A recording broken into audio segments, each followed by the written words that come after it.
Calling the meeting to order. And first up, do we have any public comments tonight on items for closed session?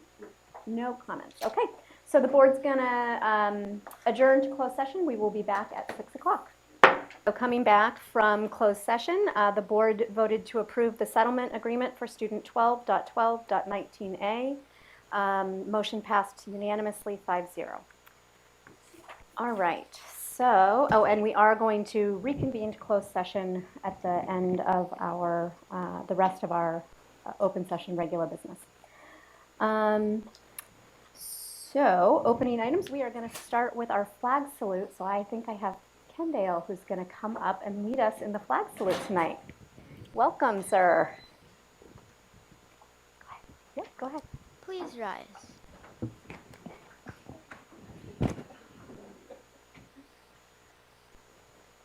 Ready, begin.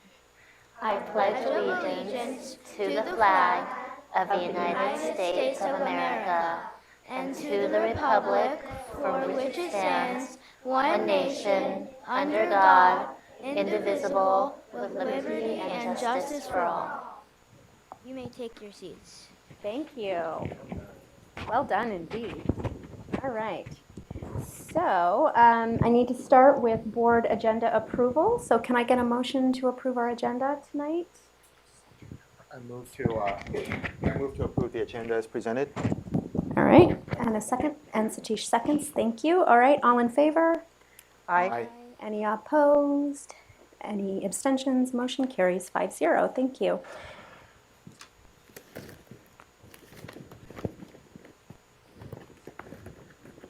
Okay. Yeah. So keep going. Okay. All right. So classified employee of the month. To begin here, we have Jean Suzuki. Can you join us up at the microphone, please?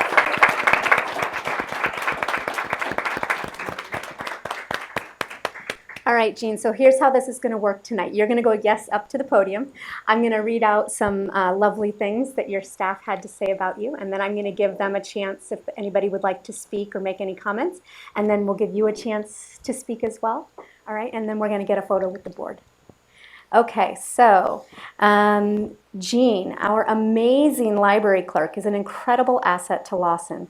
She is kind, intelligent, knowledgeable, responsible, patient, friendly, and always ready to help with a smile. Everything Jean does puts students and staff first. Jean's love for students and passion for books has transformed our library into an inviting, beautiful, organized, positive learning space that provides relevant and engaging resources to students in both traditional and electronic formats. She provides students with a rich selection of newly published literature and continually updates our library with a multitude of fiction and nonfiction books. She even finds specific books that fit with our teachers' curriculum. She plans and gives weekly book talks to students to get them excited about new genres. Jean runs a library that promotes inclusion, collaboration, and positivity. She successfully manages a team of students who help in the library and make them feel valued and gives them opportunity to practice the skills of serving others and being responsible.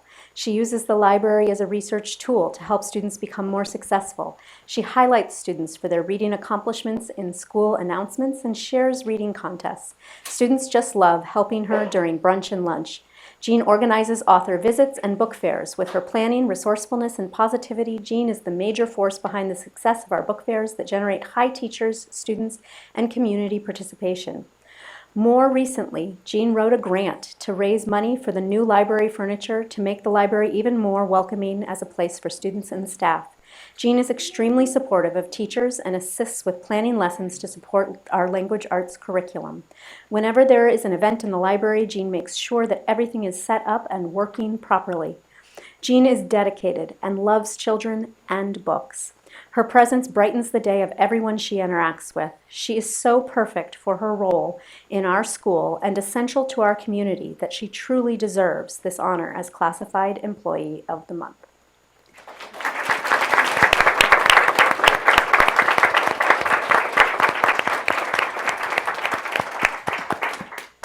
Wonderful. Okay, so would anyone like to make a comment? All right, please join us. kid height's perfect for me. Okay. It is my honor to be here to help recognize Jean Fujiki as Lawson's Employee of the Month, Classified Employee of the Month. Jean always has a smile on her face for both students and teachers, and boy, is her smile warm. Jean often asks teachers for recommendations so that students have access to materials they need for the classroom.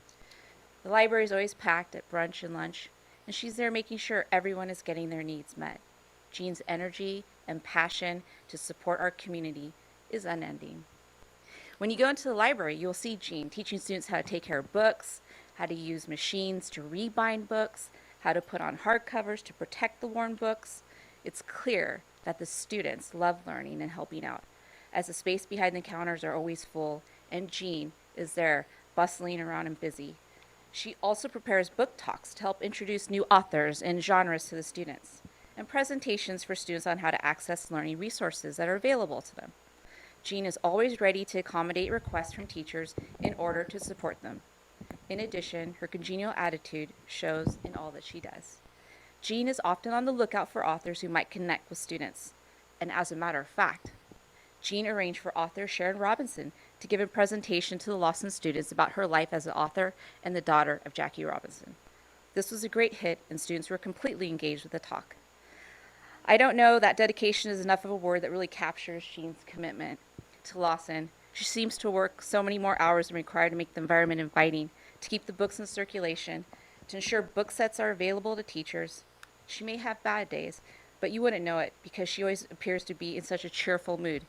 Jean has more ideas than hours of the day, and the students love her, which is paramount, sometimes in a time when kids aren't certain they're readers anymore. Jean's first priority is to support teachers and students. She makes Lawson's library a safe place for kids, and she welcomes volunteers to help create ownership of the library.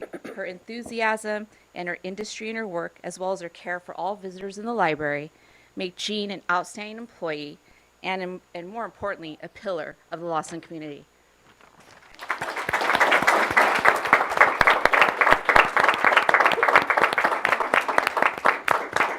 All right, thank you, Ms. Pickle. Anybody else? All right, one more, yeah. Hi, Jean. Congratulations. I'm Purnima, your CSEA president. This is a small token of our appreciation from your CSEA brothers and sisters. Great, thank you.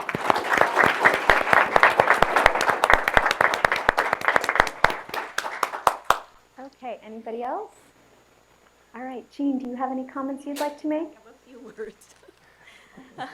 Well, I'm so overwhelmed. I just thank you for this great honor. I have to take this time to thank my wonderful principal, Kit, and Celestina, and all my wonderful coworkers at Lawson. Their support and they're responsible for me being here. Their kindness, their collaboration with me. They're just a great bunch of people to work with, and I am so honored. I'm also honored just to be a member of CUSD. It's a privilege to work here. And the last thing I want to really thank my Amy and my fellow library media clerks, because we really work as a team for all our students across the board and all the schools. And I think because of them, I'm a better librarian. So this is a wonderful district. I think we all love learning, we love reading, and we love our students. So I am so proud to be part of this organization. So thank you, and thank you again for my colleagues at Lawson. Great.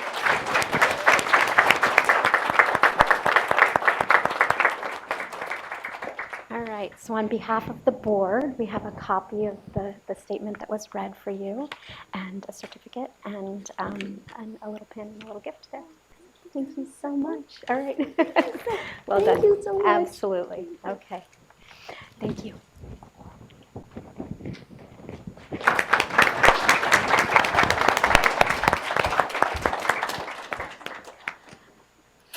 Okay. So that brings us to our school highlight tonight. Stockelmeyer, kindness, inclusion, and respect. And I have John Triska, please. Thank you. So it's nice to see you all again tonight. That was a beautiful piece of kindness there, and this is more of the same. It's really exciting to introduce more of the Stockelmeyer team. You met Kendale with the flag salute. So we're going to be introducing the principal, Brandy Hucko, and Stephanie Dong and Michaela Jacobson will be introducing their project, which is really about taking a challenging situation and turning it into something quite beautiful. So I think you'll enjoy this. And thank you all for being here.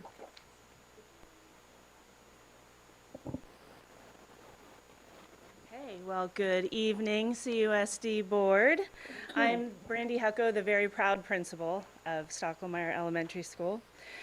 We're happy to be here tonight to share the work we're doing to make Stockelmeyer a more kind, we need that, more kind, inclusive, and respectful place.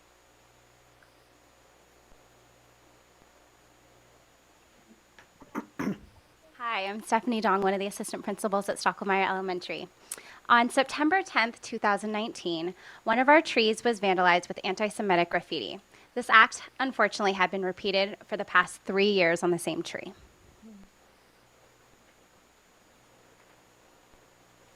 Hi, I am Pushkar Upadhyaya, parent at Stockelmeyer. Our community came together to decide what to do. This is when the Kindness, Inclusion, Respect Task Force was formed. Our main goal is to raise caring students who respect differences and have kind hearts and open minds. I'm Liat Zisman. I'm a Stockelmeyer parent. Our first action was to help students understand what had happened and why we are doing and why we're focusing on kindness.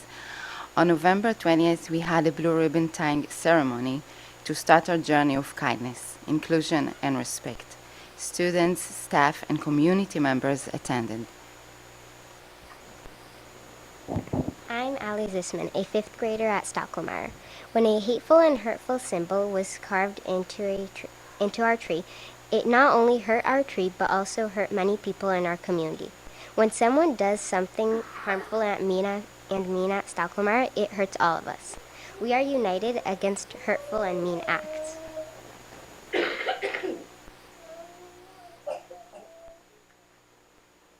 My name is Sanvi, a 4th grade student.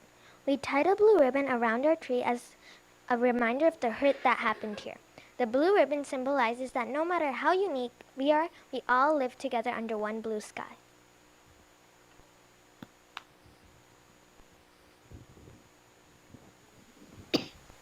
I'm Maham Javed, a 5th grade student at Stockelmeyer.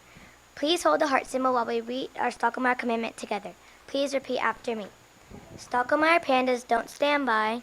Stockelmeyer pandas don't stand by. United we stand. United we stand. Beneath our big blue sky. Beneath our big blue sky. Stockelmeyer pandas vow to protect. Stockelmeyer pandas vow to protect. Using kindness, inclusion, and respect. Using kindness, inclusion, and respect.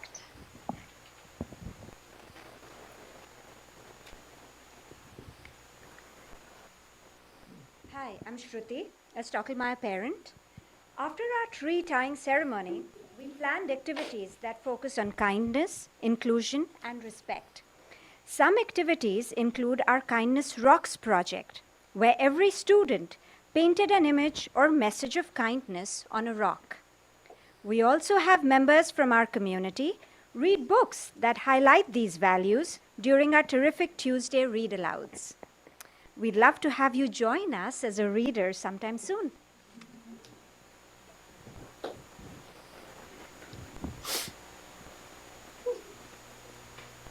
Kindness this year is a big subject in school. I learned that kindness can be anything that makes someone feel happy, belonging, or loved. When we are kind, people feel good. It also can make you feel good inside knowing that you brightened someone's day.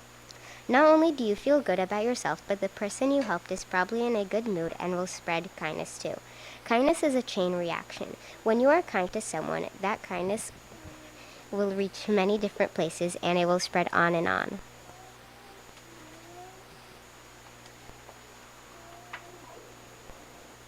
Stockelmeyer School has done many kind things this year that have not only affected the community that we live in, but it has also affected me as a student. For example, when we had the blue ribbon tree tying ceremony, I started to realize that there may be some hateful and hurtful people in our community. But then I realized that there are more people who are caring and kind who try to make things better. Another example of how kindness at Stockholm has affected me is our weekly kindness read alouds. Every new book that is read aloud to me sparks new ideas of how I can be kind. As a result, kindness at Stockholm has been a great opportunity for me to spread kindness.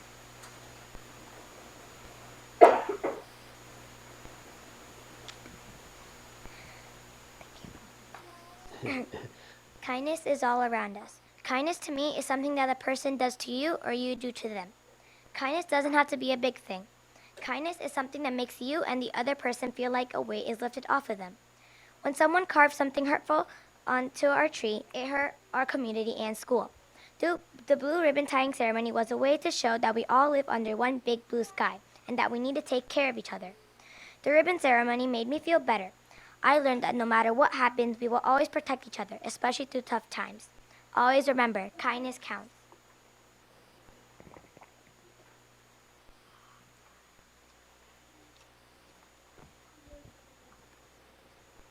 The work we're doing at Stockholm aligns with our Cupertino Union School District strategic plan.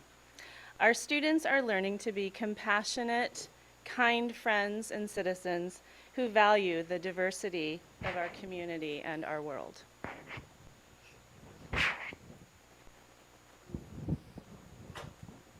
Thank you for listening about the important work we're doing at Stockholm. Please join Mrs. Sway's third grade class and sing in the chorus of the song we sang at our blue ribbon tying ceremony.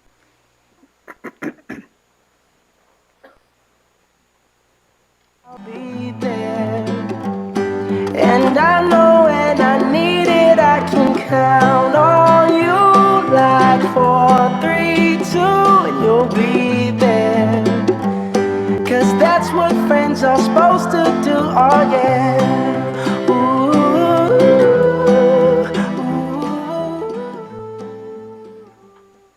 All right. Thank you.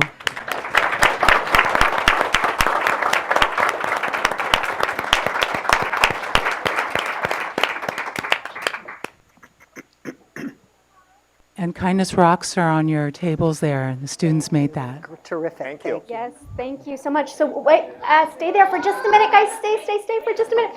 So the board would love to come up and do a photo with you guys, and we will make sure some certificates head your way to the school. Okay. So board, if you join me. I know. It is absolutely a great way to start. Okay. So as our friends are exiting, let's see, do we have any employee? Oh, okay. Yeah? All right, so we're going to come back to meeting business here as our friends are exiting. Do we have any employee organizations that would like to speak tonight? Kai, are you speaking tonight? Kai? Kai, are you speaking tonight? Nope. Okay. And I know CCO is here? No? Okay. All right. Thank you. All right. So public comment. I can take any public comments that are not on items not on the agenda tonight, but if you are waiting for an item that is on the agenda, you're welcome to speak in line with that item if you'd like to. Okay. So moving on. So we're to consent, and I need to fix my error earlier. I left out as we approved the agenda that we have 2 consent items with corrections. There's a typo for item 9.2 in the resolution, which lists February 15th, 2020 and February 16th, 2020, but both should be the year 2021. A corrected resolution is what we will be signing tonight on that one. And consent item 9.3, the link was incorrect and it was removed. So as I'm asking for a motion, it's with those corrections. Those have to be pulled. Okay. And then right after we vote on 9.1 and then 9.4 through the rest, we can do those on consent. Perfect. And then we'll take each of the other ones quickly separately. Okay. Thank you for that correction. Any others that we need to pull tonight? I'd like to pull a couple items. Okay. So basically the ones related to the lease agreements. So that would be 9.12, 9.14 through 9.20 inclusive. So a total of 8 items. 9.12 and, sorry again. 9.12, And? 9.14, 15, 16, 17, 18, 19, 20. Okay, so I need a motion for 9.1, 9.4 through 10, 9.4 through 11, 9.13, and 9.21. Can I get a motion for those? I didn't pull 21. We're doing 9.1 and 9.4 Through 11. 8. Oh, through 11. Then 9.13. pulling 12, but Jerry, are you pulling 13? I am pulling 12, but not 13. But not 13, so then add 9.13 into our list and then 9.21. I so move. Okay, Phyllis moves. Can I get a second? Satish seconds. All right, so for those items on consent, all in favor? Aye. Aye. Any opposed? Any abstentions? Motion carries 5-0. So then let's go in order to just keep track of them. So can I get, do I have to motion them separately? Or just bring them? Yeah, why don't you do a motion a second and then we'll explain. Do I have to do them individually though? Or okay, so first 9.2, I need a motion on that one, please. So moved. And a second? Second. Okay, Jerry and Phyllis, thank you. So 9.2. Who has a correction on 9.2, the date correction?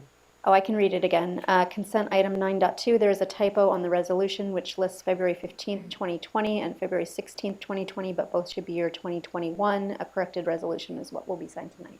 Okay. So we're just asking you to approve with that change of date to be accurate because it was not accurate. Okay. Yeah.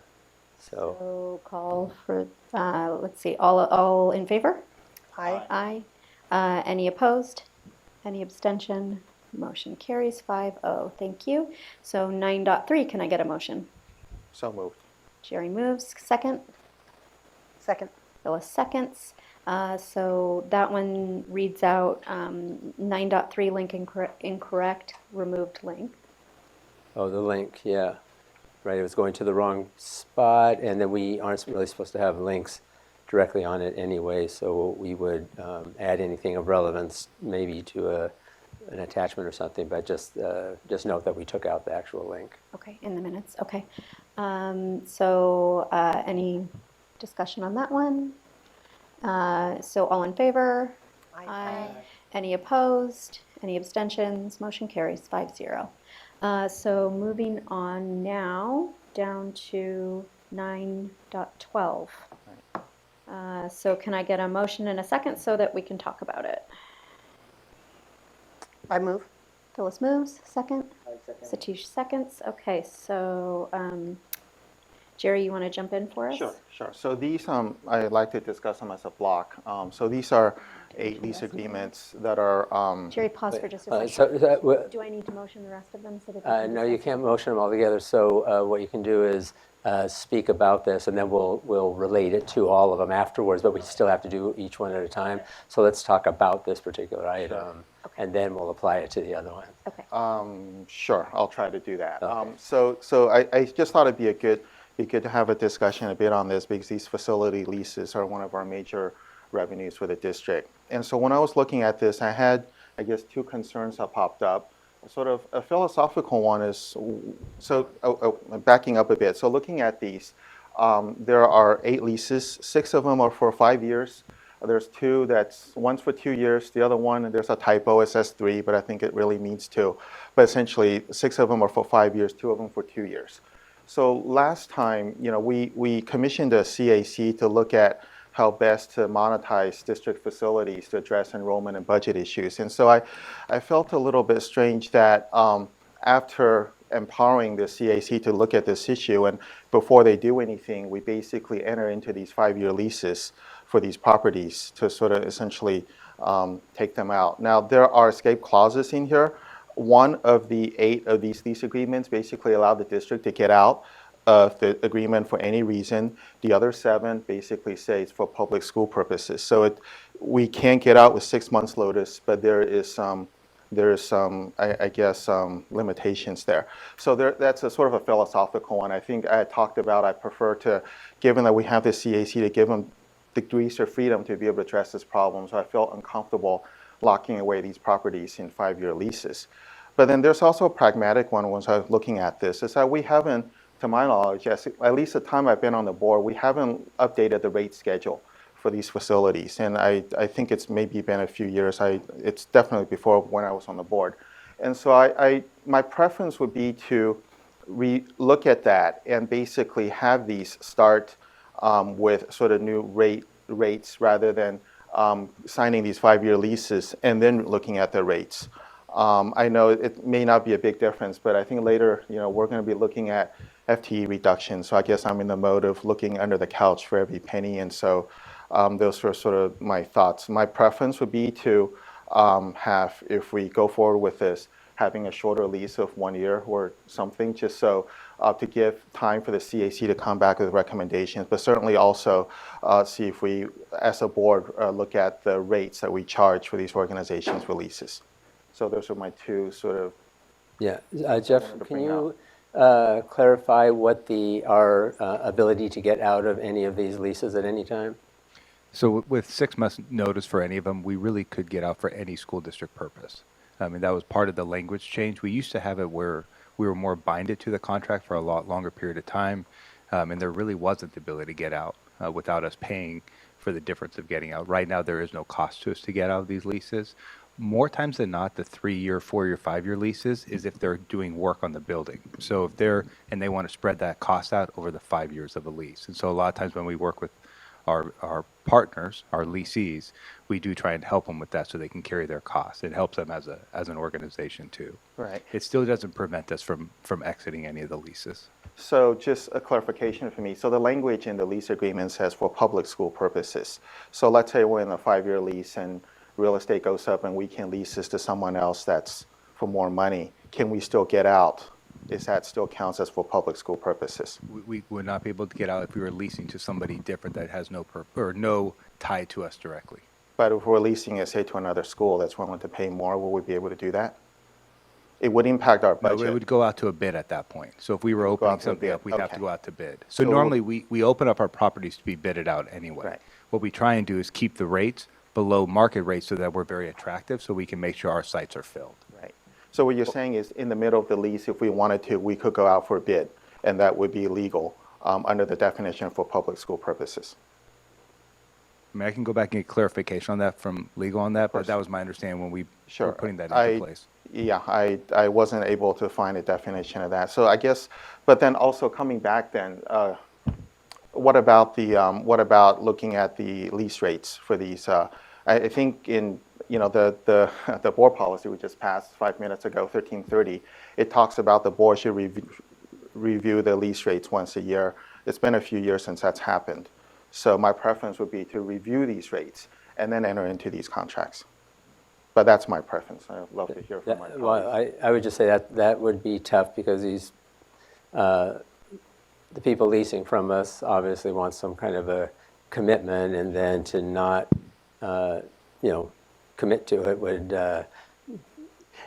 we're going to lose out in the end if we don't do something to do a lease. We could talk about doing a 1-year lease while we're working on this. I think we could certainly look at it and see if that would make sense to do. I do want to remind you that relative to the CAC, we made it clear that no changes would be happening next year.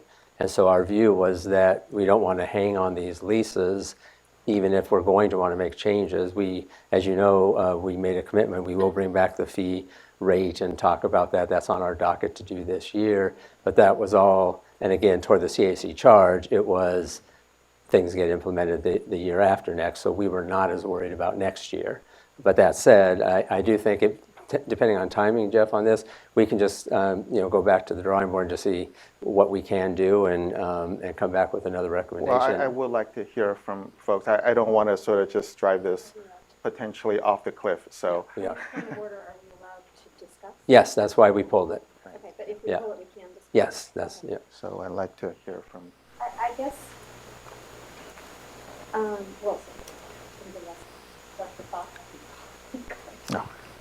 Yeah. So I was thinking like your main concern is the duration, like it's the length of the lease, like kind of 5 years, or is it like the rate what we are? Well, the focus? I think it's both. I mean, basically, I don't want to leave any money on the table. And so if we haven't updated the lease rates in a few years, and real estate's gone up in a few years, I know there's that 5% annual adjustment, but I just like to sort of look at that formally. So that's one. With regard to kind of be getting out of the lease, I mean, I'm not sure. So of the 6 that are 5 years, are they all construction? Because I can see it from the lessee's point of view that they want stability. I just don't see what's in it for us. If I'm tying up an asset for 5 years, essentially the rate I'm charging is what I'm getting for tying up for 2 years. So why would I want to tie it up for 5 years when I guess I'm not, doesn't make sense to me, I guess, right? If I'm tying it up for longer, I should have a higher rate. Otherwise, what's in it for us? That's where I'm struggling a bit with that. So the rates do go up every year according Right. to CPI, so that there's natural increase that's built into the contracts as they are. Right, but So it's also true that we could probably put language in that would say, in the event that the board approves a new a fee structure, that that negotiations on going forward will occur.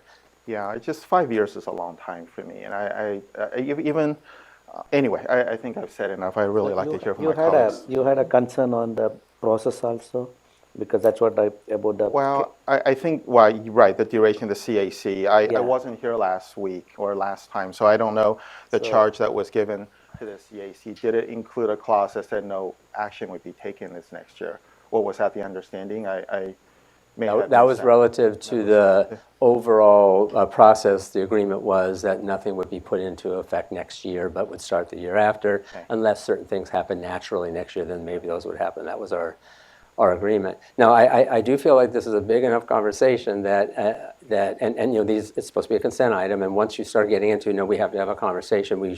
It's okay to talk about it, but I feel it's more, if unless there's some urgent matter, we should take it back, have a conversation about it, because I do have concerns, like especially when you're renting to a child care facility, you don't want instability for kids. Forget the organization. We want them to commit for 5 years. We don't want to say, okay, now you're there for 2 years, now we want you out, right? We all benefit from that stability. That said, I want to be able to give this the right amount of energy to have a conversation. So I think it might be best to bring back if there is no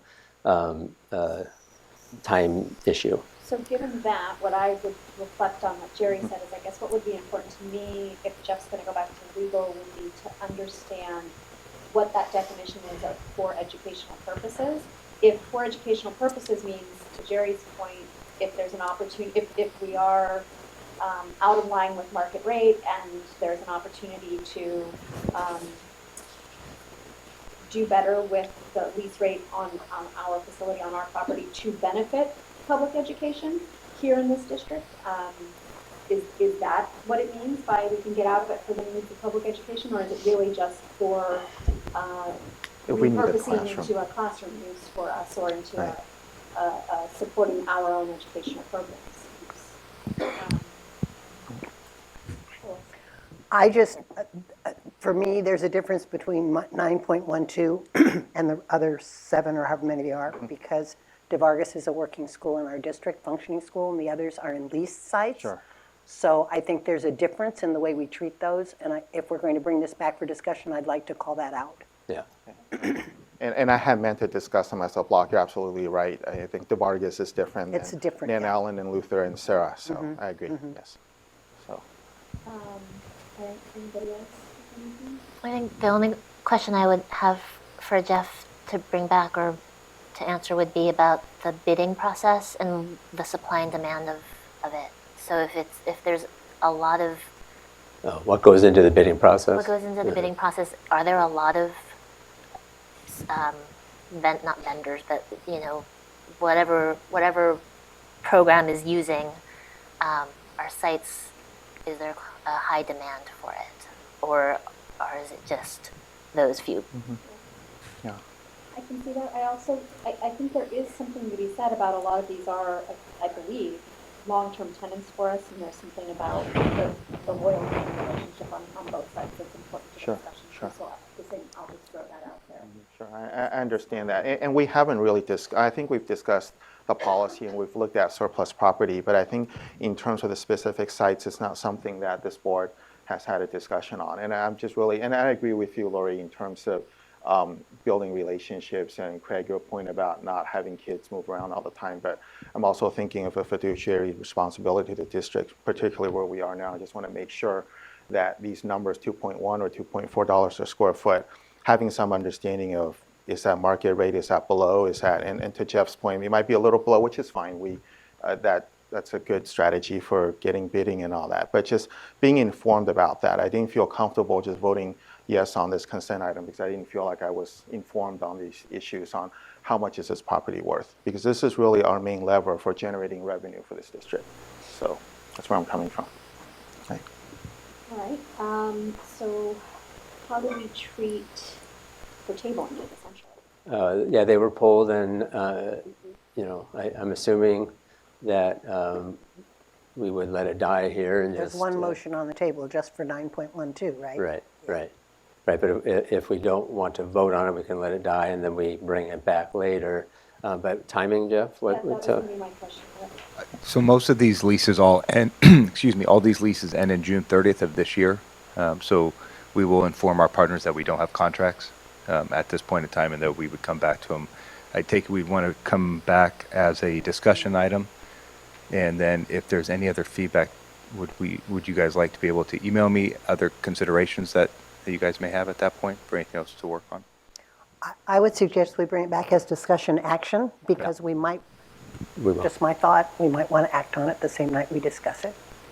That gives us an option. If we bring it back as discussion action, we don't have to act. I would agree. We could. Yeah. Everybody good with that? Mm-hmm. Okay. So that's for 9-12, and then we're looking May I ask one more? And 14 to 20, I think. So there's a lot that goes into looking at a rate schedule. Typically, right now, that would be fourth on our list of looking at rate increases in the district because we're focused on others right now to bring back to the board. Would the board want this to jump over some of the other items that we've talked about, because there would be some work in order to prepare to give you an updated fee structure? Oh. It wouldn't be something I could bring back right away. We do research into that in terms of the going rates in the areas. And so that was fourth on our list, and that was going to come to you. It just wasn't in our top. I think my personal feeling would be prioritizing it by the possible delta, the amount of the delta, I guess. I mean, logically, we want to address the items that would bring us potentially the biggest change, right? And I mean that because I know some may have maybe a large absolute number, but there may not be much change, but I think the ones you think would make the most difference, my personal preference would be to do those in that order. But y'all must have scheduled them in this different order for a reason, so I want to be respectful of that and understand what that is. So I don't know if anybody else comments or. Yeah, no, I just think we need to talk about it. Well, I understand very well what you're raising and what you're hoping that we bring back. So if you don't mind, if we could just agree to table all of the ones that were pulled, other than the typo one, which we already took action on, then Jeff and I will talk it through and figure out how to take care of what you're concerned about. I think that's the bottom line. All right. So can I just direct that we're tabling them? Yeah. Okay, so tabling 9-12, 9-14 through 9-20, if everybody's comfortable with that. Mm-hmm. All right. Ready to move on? Yep. Okay, moving on, information presentation, Measure H, Citizens Bond Oversight Committee Annual Report for the 2018-19 fiscal year. Jeff, thank you. Thank you. Stuart Kelly's actually joined me from our committee. Anytime we have our committee reports, I always want to acknowledge our community for joining the committee. It's a lot of time, a lot of effort that gets put into it, and no more effort is put in than the person that runs the committee. So thank you, Stuart, for your support with it. This committee really serves the purpose as an oversight for our bond measure that we pass. So the projects that are done go through the committee, the revisions, and all this information that Stuart will be sharing is off our website, on our bond website. Goes through every detail of the project. So Stuart won't hit on every detail tonight, but just so the board and the community know, it all is all on our website. And so with that, I'll turn it over to Stuart. Thank you. Right. Thanks, Jeff. So I'm Stuart Kelly. I'm the chair, this year's chair of the Measure H Bond Oversight Committee. And the principal duties of the committee include informing the public about the expenditures under Measure H, ensuring that the district spends bond money only for the purposes set forth in Measure H, and producing an annual report on of the committee's proceedings and activities, including a compliance statement. The committee meets quarterly, so we met 4 times in the 2018-19 fiscal year. At the quarterly meetings, we receive reports from both the district and the program management staff, and we receive information about the Measure H activities for that quarter. And we also receive an annual audit report of the audit that's conducted of the bond program.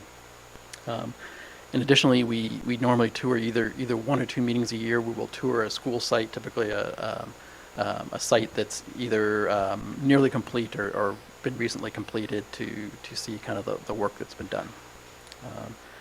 I'll read now our compliance statement.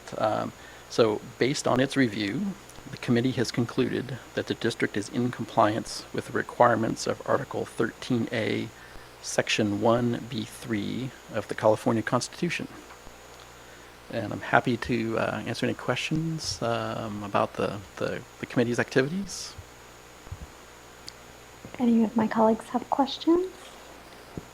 Okay, well, on behalf of the board, thank you so much for your service and to the committee for their work. You're very welcome. All right, thank you. Thank you. All right. Okay, so moving on. Yes. Okay, Yes. discussion. Up first, 11.1, discussion of the K-5 Cupertino Language Immersion Program CLIP location. Dr. Baker. Yeah, so this is a check-in. Similar to during the listening sessions, one of the things you had brought up at one point was around alternative schools and the question of not having the CAC consider closures of any kind, but how to use alternative schools. That, yes, you wanted that on the table, but nothing around closure of those. So we brought it back and got direct direction from you around that, and you agreed with it. During that one, it was intimated that something around, and every alternative school, and CLIP is the only one that does not have, it should have its own campus. And so similar to that, I want to make sure as we go into the CAC meetings that there's clarity that the goal is for each and all alternative schools to have its own, their own campus. Right now, as you know, they share a campus within our school. This does not predetermine what campus that will be. I want to be real clear about that, because that should be on the table for CAC to figure out, because we have geographical and other issues we have to deal with. But at the end of the day, the goal is to ensure that CLIP, like all other 3 alternative schools, has its own campus. Phyllis has it. All right, Phyllis. So I weighed in on this at the last meeting, but my position is it's very important to me that every alternative school have their own campus. But I don't want to preempt the committee in any way by making any suggestions as to how that should happen. Right. Anybody else want to weigh in?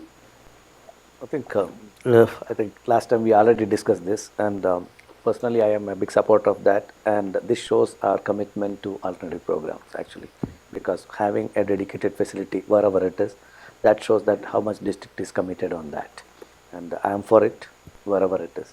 Okay. I'll just echo my colleagues. I think my stand basically is around consistency in policy. I think alternative programs of a certain size should have its own campus. I think CLIP at this point has exceeded that. So for me, it's not really so much CLIP should have a campus, but more we should have consistency in our policy that these alternative programs, again, of a certain size, should have its own campus. Yep. So, and again, I echo what Phyllis said about not wanting to preempt what the CAC would come up with. Yeah, and I will just concur. I'm really happy with where we've come since our advance. Little verklempt raising it the first time, but got through it. So I would echo what everybody else has said, that I think that's the right direction for us to go. I agree with Jerry that consistency is important. I agree with Phyllis that I think the character of our alternative programs is around that, and I am also comfortable with the CAC making having a chance to really dig in and make the recommendation as they see aligned with their charge, to come back to us for further discussion and decision. Anybody else? I Sylvia? think Sylvia weighed in. I'm very much in agreement. I think for the consistency's sake, as you mentioned, but for the equity for the students and for the programmatic challenges of having multiple programs at one school site, I think, just to be able to allow any alternative program an opportunity to really infuse their philosophy throughout the entire site. Since we're on discussion, I just wanted to ask, so I know we're calling out specifically here K-5 as far as location and site. I guess do we want to ask the committee to think about the middle school, or are we comfortable with the middle school kind of being its own extension of the program right now? I would request that we not decide here exactly what we're tasking them with. We have criteria. Okay. We said they can use the alt schools to try to figure out our problem, and so it will certainly be discussed as part of our looking at balancing enrollment across the board, but I wouldn't specifically task that, because then there's 50 other things that specific that we would have to talk about. What are we tasking them to do? Then you're kind of tying their hands. So I would recommend we leave that to the group, and it will emerge from that group for sure. I'm comfortable with that. Anybody else? Well, I think we said we wanted the committee to make sure that they consider all 25 schools, not just the elementaries. Right. So as they're considering the middle schools, I'm sure they're going to consider that there's a CLIP program at Miller, and is there something different they want to recommend about that? So I don't think we want to call it out specifically. What's the expectation here? It is just to get a direction that Yes. are we supportive of that? Okay, then I think probably somewhere we should stop that then. I think it should be more. The rest for CAC. Yeah. Okay. All right. So I heard just a nod of heads. I heard consent that you're giving us that direction, and we'll give that to CAC. Okay, great. Thank you. Thank you. All right, 11.2, the 2019-2020 school safety plans. I think Allison has that for us, yes?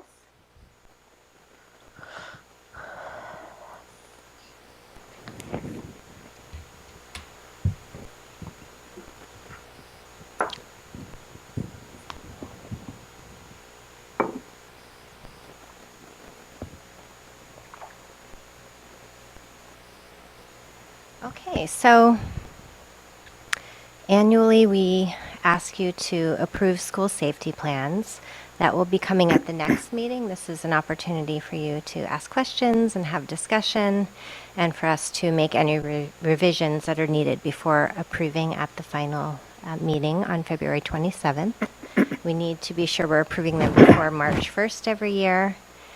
And you might remember that last year we talked about the specifications in the law around and needing to address safety concerns through a collaborative process at the school site, and really make sure that the plan is taking a look at the issues comprehensively. So what that meant was not just policies and procedures, which had been kind of the way that historically we tackled this task, but to really merge the good work that has been happening in the area of school climate with the policies and procedures that have historically been in place in the safety plan, and bring those together into one planning process and one document.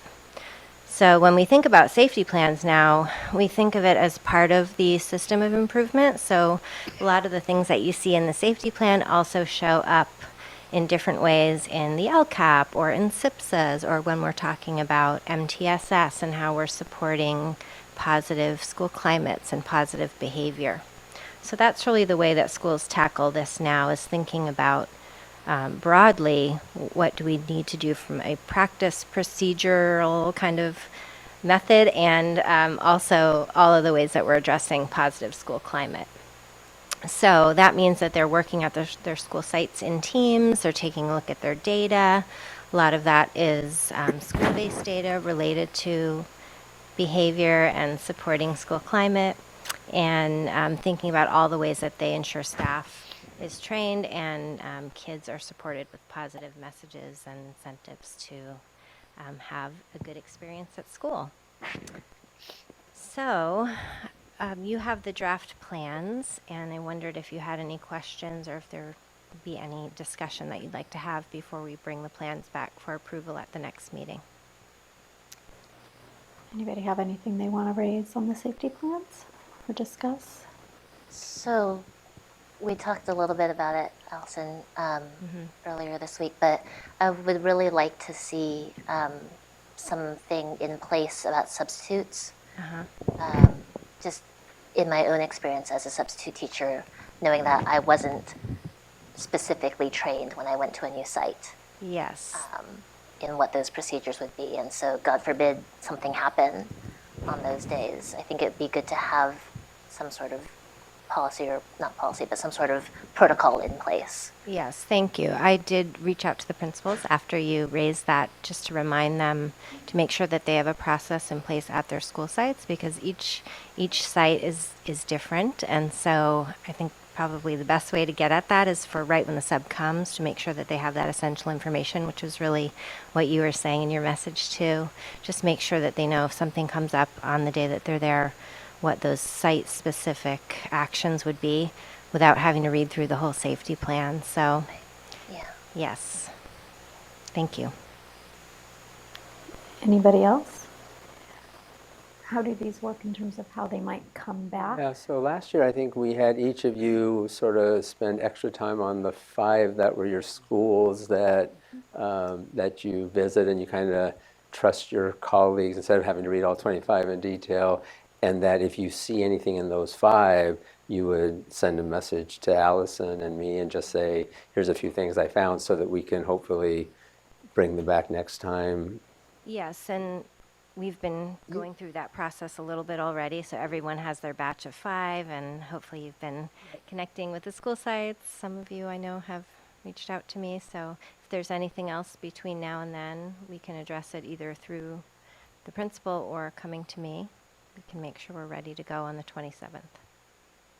Are there requirements for the safety plans to come back on action, or could they be considered Yes. for consent? They need to be action. Yeah. Okay. So then are we comfortable having them come back? Do we need discussion action again, or just action? I'm good with action, but personal. I'm good. I read my 5. Yeah, I did Not too. gonna read the Yeah. rest. Okay. So there you go. No, you will read the rest as your duty as a board member. Well, I was only required to read 5 for this meeting, and I did. Oh my gosh. So we'll see them back, I guess, for action The next meeting. next meeting. Yes. Great. Okay. Thank you, Allison. All right. So moving us forward, 11.3, Board Policy 1260, Educational Foundation. Third read, new policy. Leslie, I think. We're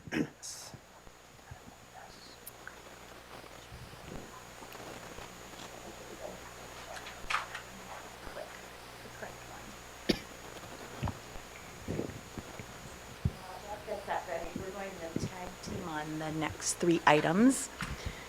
So I think you said the first one was 1260. So what I have here, we've uploaded it today, this is the 3rd read of this policy, and we have some additional recommended changes for you. And then based on discussion, we can bring it back at the next meeting, either for discussion and action or consent. What we would like to do is we'd like to leave the policy as is, with the exception of excluding the one line that calls out Cupertino Educational Endowment Foundation. And the reason for that is we have so many different foundations that our district works with, all of which are important to our schools and our community, not one over another.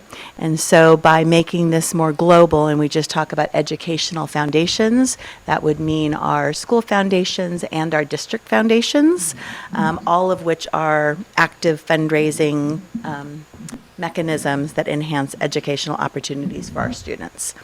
And so that would be the only change. We also wanted to call out the item in italics and bold, that the board will work collaboratively. This hasn't changed, the language hasn't changed, with educational foundations in determining the purposes for which funds may be used to meet the changing needs of the district and its students. So, any questions? I'm so sorry. Bless That you. caught me. Sorry. I didn't have time to hit my button. I was about I'm to so say, sorry, everybody. I was going to yell duck and cover. I'm so sorry. She almost bit my tongue. Oh, I thought I was going to catch it. My bad.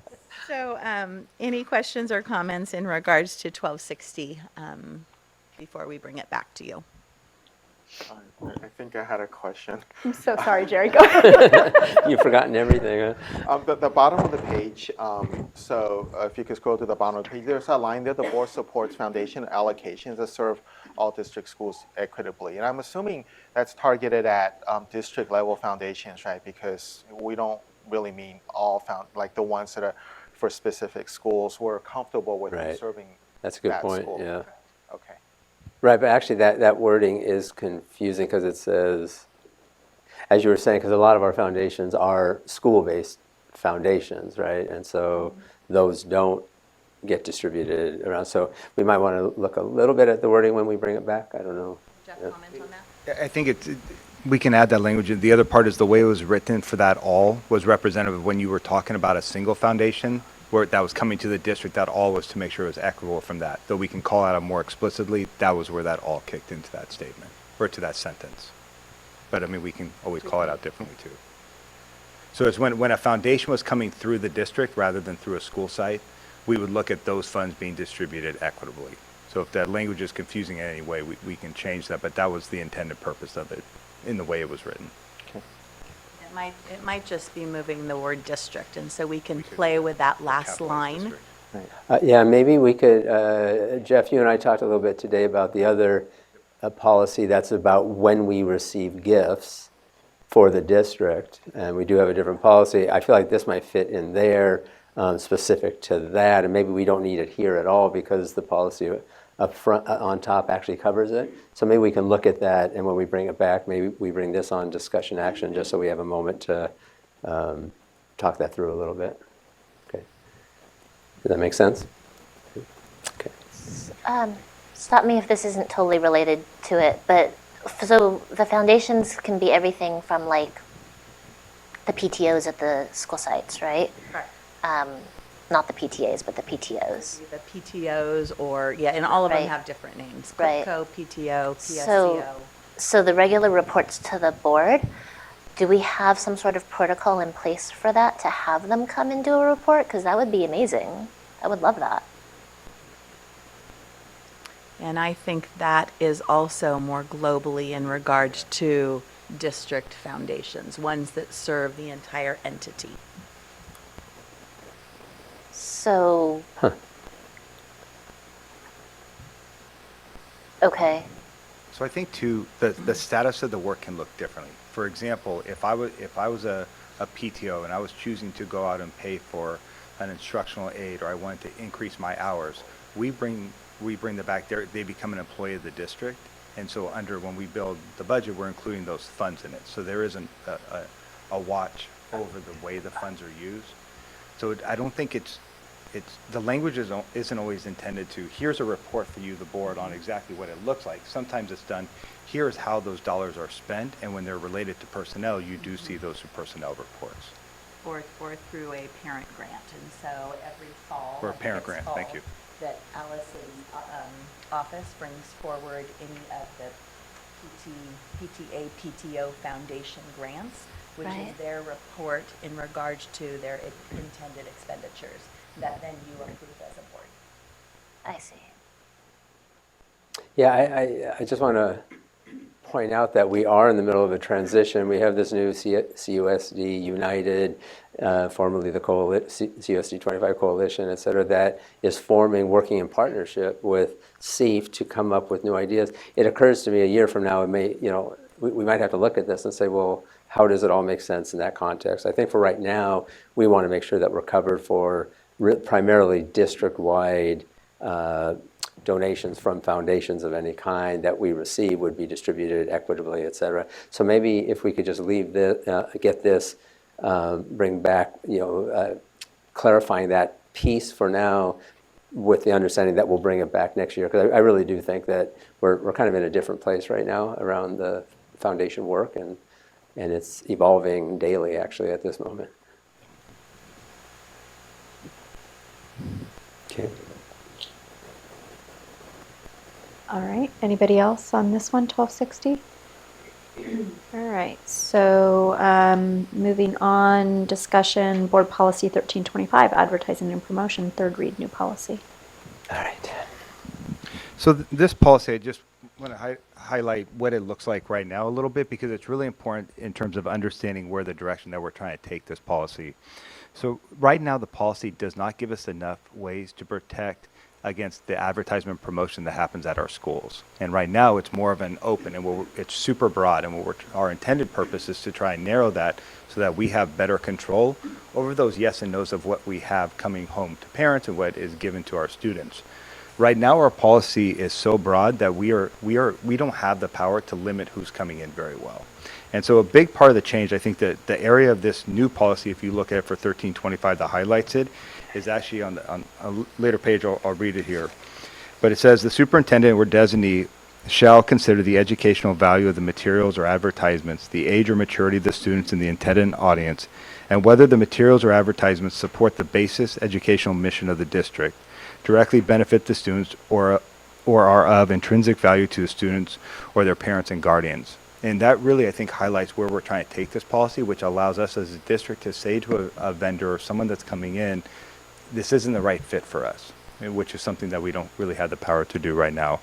What we'd also like to do is propose taking that section that's deeper in the policy and bringing up to under the governing board establishes, so it becomes the second point or second statement of the policy at the top of it, just to call that out a little bit better. And then the other piece that we want to make sure is known is in number 2 of it, where it says the distribution of promotional materials. We're going to call out the word partner in there so that we know we're talking about those. When the board took a look at other policies that we had, and we're calling out the difference between a vendor and a partner in CUSD, those partners are the ones that have the ability to utilize our promotion or advertisement systems that we have as a district, not our vendors. And so vendors are really on Peach Jar. Partners are able to use other email communications that we have through Leslie's office. So what we'd like to do is add the word partner to number 2 to have that clarity there as well. So, excuse me, I'm lost. What policy are you talking about? 1325. Okay. So I'm not finding the things that you're reading. So he started down at the bottom, and because it's such an important, it's really the crux of what we're trying to say in the policy, we want to move up that last paragraph that starts. The bottom is like after number 8?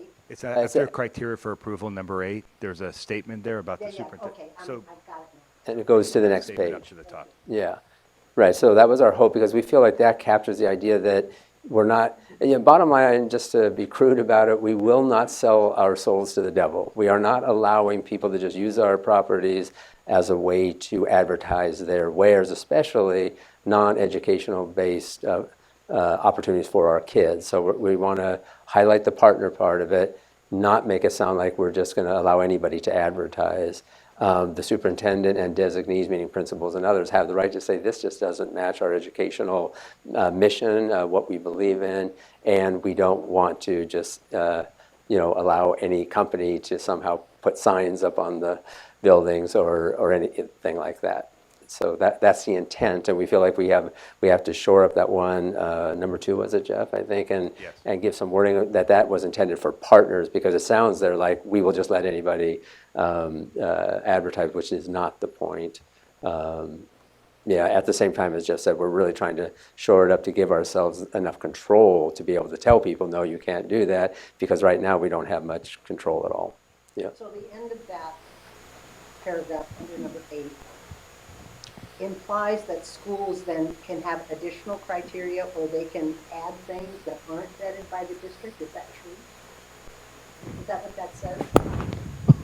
I'm sorry, May which? establish additional criteria, blah, blah, in school publications and new books. Do you see where I am? Oh, I'm sorry, I was on the. I'm the next part of that. As deemed appropriate by the It still comes superintendent. back to the superintendent or designee. Still vetted here. Yes. Yes. Yeah. Yes, and I do want to note that I do think, and Jeff corroborated this, that a lot of this language is really written more for the high schools where they do a lot of advertising things and, through ASB and things like that, billboards and at games and that it's a little bit different. And so it doesn't all exactly play for us with the exception of yearbooks because we do now allow advertisements in yearbooks to help pay for those, and there are paid ads and things. That's pretty common, but it's not like we don't really use our billboard, our marquees and things. But I do think we need to protect the principals from anybody coming in and saying, "Let me advertise Right. this here." I think it's nice for the principal to be able to Yes. say, I have to take it somewhere else. And they actually do. So that comes to my office. So they know that if a vendor or a partner comes onto their campus, if we haven't sort of done that handover to them, that it all is for Peach Jar, for partnership, all of that messaging comes from the district. Yeah. And I think that's helped them.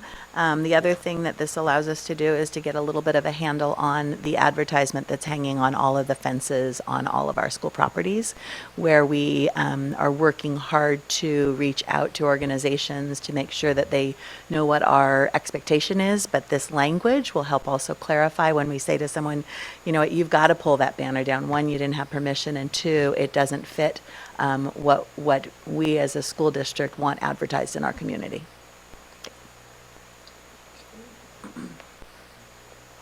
So help me understand that last part just a little bit more. So I'm going to come up with a hypothetical just because I want to make sure I'm understanding that last part.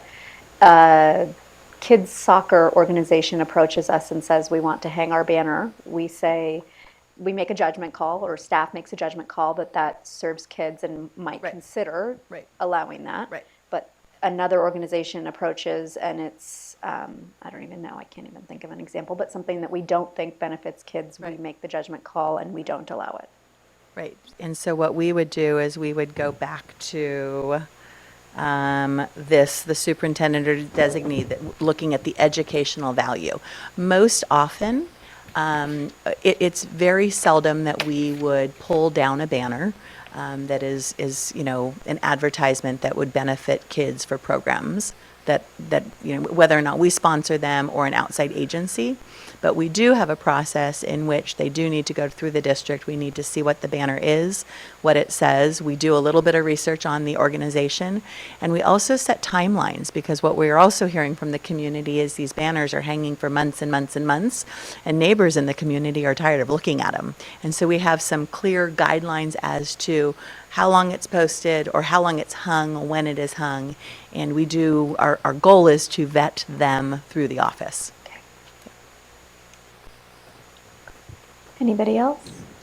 I think one caveat I would have is I know that the high school often, at least in the area that I'm in, they'll hang banners on the middle schools to promote upcoming high school events or high school teams or things like that. And so I'm hoping that there's still a partnership there, that there's not a fee being charged for that. So we don't, and we don't charge any fees for hanging of banners. What we do ask is that before they hang them, they do ask permission from the office so that we can put some guidelines in place.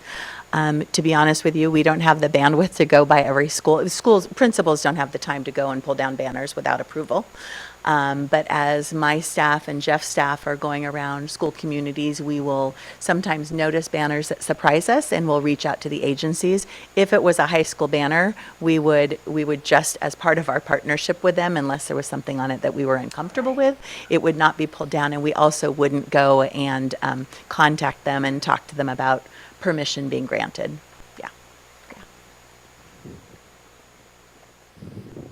Anybody else? One question is some of our property is maintained by city, right? For example, I think 6 or 7 field. So if someone wants to take a permission, they have to go through city, or they have to come through the school? So anything that's under the joint use agreement, you go through the city for use of it when it's outside of the school hours. Okay.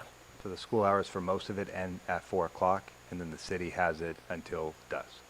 That includes them putting up banners? Doesn't. So Okay. it's just for the use of the actual field. So for example, But you meant banners, could they, if they want to put up a banner, but it's something through the city?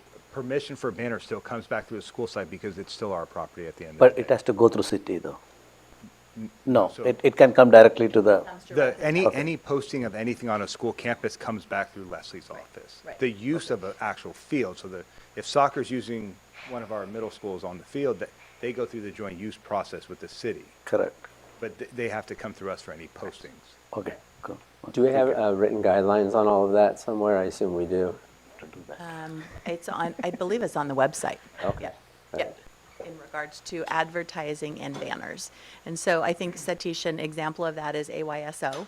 That's what, I think I brought it up. Yeah, and We have a similar situation, that's what I was just wondering. So organizations like that, we know they're on our fields, and what we're asking is that they come to the Okay. office. They work with Derek, actually. We talk about the schools in which those should be hung, because it's a great organization happening on our school campuses. What ends up happening, not necessarily with AOISO, but with some of our outside vendors, is the agencies tend to forget that they've hung the banner. And it is their responsibility to hang it and remove it, because what ends up happening is it is outdated by a year or more. And so by them coming to the office, it's really talking to them about the guidelines and the length of time that they should be hung and then removed.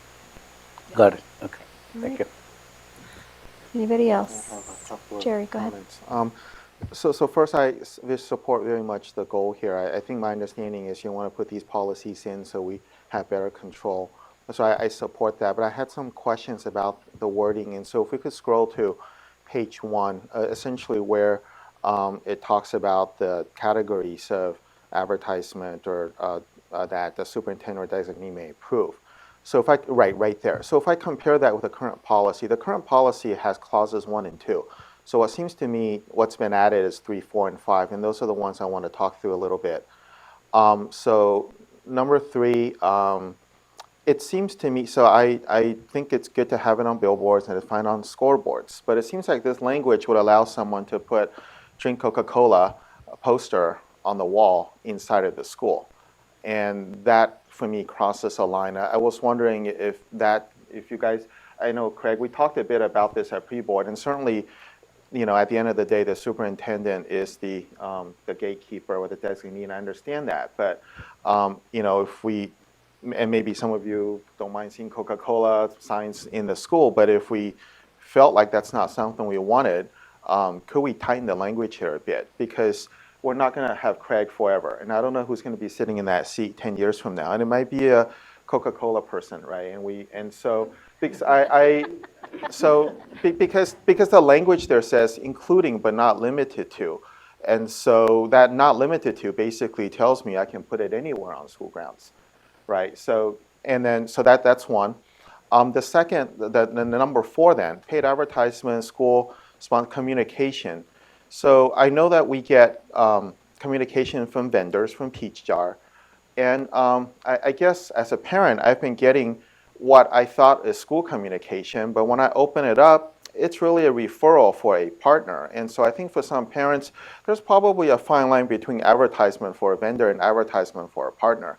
I get things from the principal that's really pointing at a for-profit after-school program, and that's okay, but I guess if I read that, it says all other school communication. So that means stuff I get from the teachers, stuff I get from the principal could potentially have advertisement in it. That you can just, and so not comfortable with that. So I think for me, I support tightening control, but it seems like the way these things are, it seems like it opens up, it just seems to open up a lot more advertisement opportunities. I was just wondering if you guys have any comments on that. I think we're on the same. So I want to understand first what the intent is, and we can talk about the language. But is the intent to allow advertisement on anywhere in the school, or are we really just thinking billboards and scoreboards?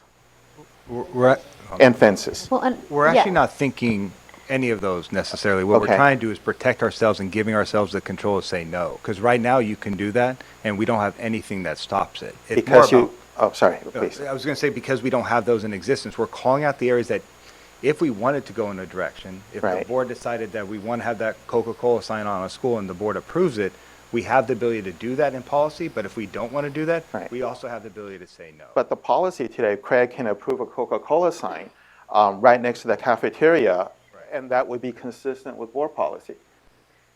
So I'm wondering, can we tighten the language a bit? Because it seems. I don't know, like, okay, so we're discussing, so I'm gonna maybe push back just a little bit on the sense that I do think, because we're talking here about, I don't remember where it says consistent, but it talks about in support of, I think, doesn't it in here about educational? Sure. You know, that I do feel different to your, what you raised earlier in terms of if it's a partner that's an educational agency that is offering an educational service that we've vetted and who has gone above and beyond renting our facilities to the point of partnership with us where they're profit sharing with us. Right. That's a little different than Coca-Cola coming in and cutting us a check to put a Coca-Cola sign up on the wall, right? Right. So I think maybe Coca-Cola, so I agree with that. I think for me, I'm just reacting to the notion of advertisement on school grounds. I know, for instance, the library district, they have a very strict policy, no for-profit advertisement once you get inside the lobby. And they've been offered money for this. And they've drawn a line. Now, we're a lot more broke than they are. Maybe that shouldn't be a decision, a criteria. But I think for me, I'm just thinking, even partners advertising soccer, not soccer, STEM programs and all that are educational, but if it's for profit, I guess for me, I have in my mind a differentiation between nonprofit organizations and for profit. And even if you're doing STEM, if you're doing it so that some CEO somewhere gets money in their pocket, to me that's different than a nonprofit doing things. So that's where I am. But I understand where you're coming from. It's Coca-Cola is a bad example. I think we wouldn't do that. But I think some of the gray areas is what I want to talk a bit about. So I think, I mean, I hear what you're saying, and I am torn on it because as a parent in the high school district, I see those billboards on this chain link fences all the time, right? Every single school we go to, there's some advertisement for a realtor. Most of the time it's a realtor. Let's, you know, so I think in some sense I'm a little bit conditioned to that because at the high school they're already doing that. And usually that money goes straight to ASB, to the student body, and it's working out with you know, whatever clubs and organizations that are happening there. So I think more likely if we were to, let's say, to open the floodgates or something like that, it wouldn't necessarily be Coca-Cola. It would probably be a bunch of realtors, right? And so, like, which you know, then you kind of say, okay, well, do we want all these faces on the chain link fences, right? And like, you know, and again, I'm torn, right? Because on the one hand, like you said, like revenue-wise, we're in a position where you're shaking the couch cushions for change. But on the other hand... And I'm okay personally with, I guess, outdoor type things. It's on fences, it's on billboards, it's on scoreboards. But the language today here allows it to be inside, indoors, in the hallways, and potentially in the classroom. Right, the language allows this, and this is what I'm not comfortable with. So I think it's where it says not limited to, that for me opens a floodgate. That we could approve advertisement in the classroom and it would be okay. It would be consistent with policy. So that's. I agree that we should not do that. I didn't read it that. I didn't either, but I agreed on all of the physical spaces, but I still want to go back to what you said about the electronic communication. Okay, so let's talk about that. That's different to you, or it's the same? I guess I'll be honest here. I put Peach Jar in a folder. I put other mail in another folder, and therefore I can optimize what I read. What I'm finding is material I would normally find in Peach Jar is now showing up in communication from the principal. Now it's better advertising for the partners because now I'm seeing it, but you know, but then I'm not comfortable with it. You know, I don't feel as strongly about it as of signs inside classrooms. I think that for me is a line. You know, if we're going to put, I don't know, I mean, I think, you know, we have a Facebook presence and there's already ads on Facebook, so it might be just Agreed. one of those Parent kind of things. parent eyeballs are very different than student Right. eyeballs. It's just, Agreed. yeah. I have to ask about. Sure. Am I on? Thank you.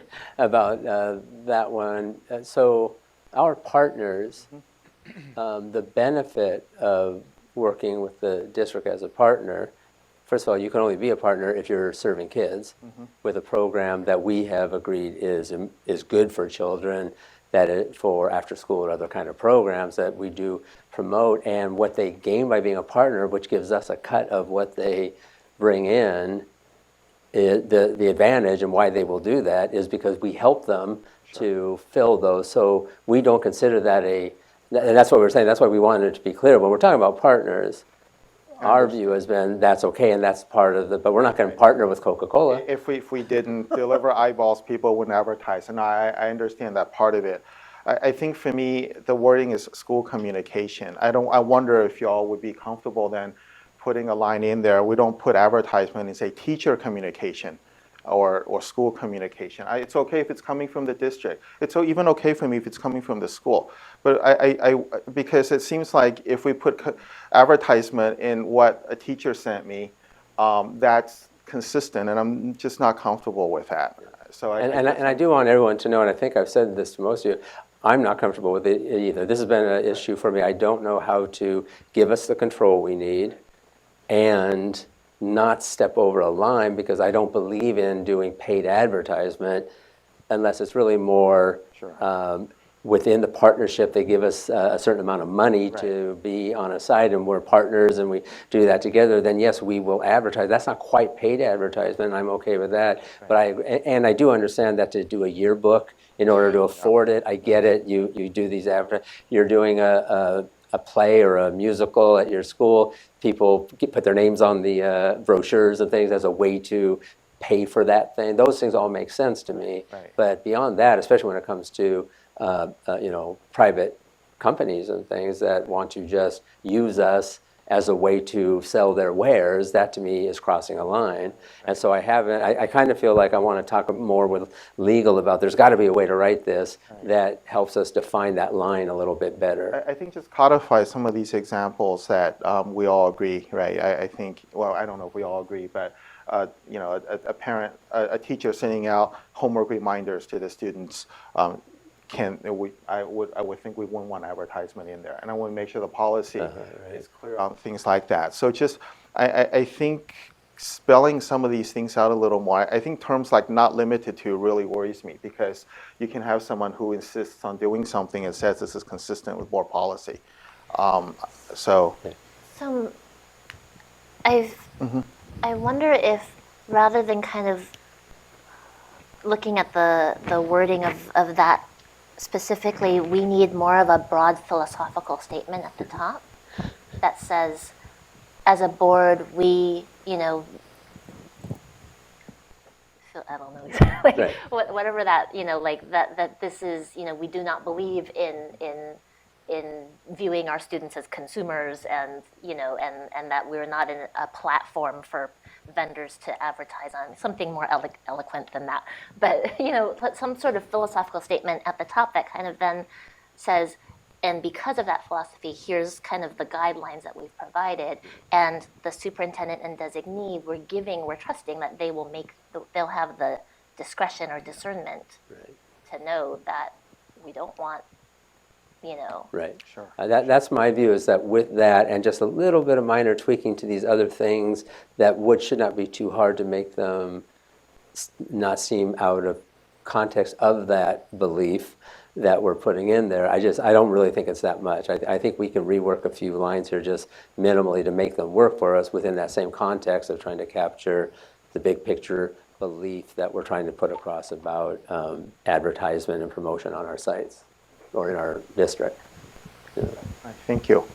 Oh, please. The one thing I would also say too is when we're talking about board policy, under board policies, there's admin regulations, which is really how we conduct the business of that policy. And then there's also exhibits. And so as I'm hearing the conversation here, I'm also kind of jumping to, we really need an admin regulation that would fall under this, that would tell us how we want that work to be conducted.